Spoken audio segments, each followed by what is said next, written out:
So here we have the question that says calculate the sum of three numbers. So we need to find the sum of three numbers. So the first thing we need to remember is that when we hear the word sum means to add. So what they're asking us to do is add these three numbers. We have 37, 16,008, and 765. So to do the sum of the three numbers, we're going to start off by writing the number with the most place values first. This way it makes it easier for us to line up all the numbers in the sum so that all the place values line up properly. Okay, so the first number that actually has the most place value positions would be the 16,008. So this is why we write this one first. So we're going to be adding 16,008, right? Then to this we're going to add the next number with the most place value positions, which would be 765. So because it's 765, we'll line up with 7 in the hundreds position, 6 in the tens position, and 5 in the ones position. And the last number that we have to add as well is 37, which is only two place values, right? So we know that this is just a tens digit and a ones digit, so this is why we line it up like this.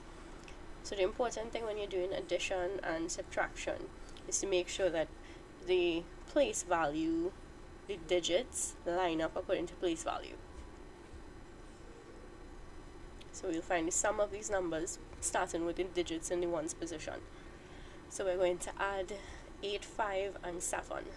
If we add 8, 5, and 7, the total we will get will be 20.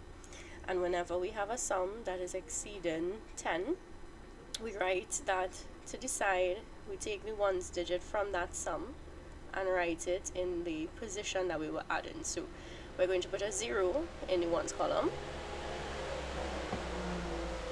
Then we're going to add the digit in the tens column to our next place value position, which in this case is the tens column.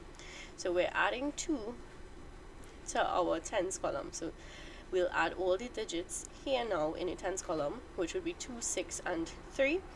And when we sum these digits, we will get a total of 11.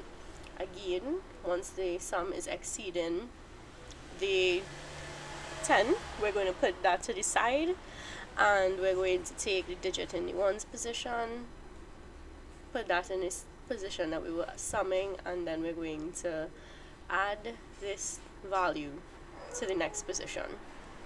So we're adding a digit of 1 to our hundreds column. So we're adding all the digits in the hundreds column now, and that will be 1 and 7. So when we sum that, we get 8.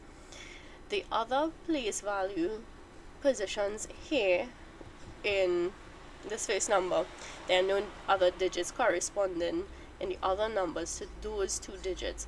So we're just going to put back these digits in the positions in the final result.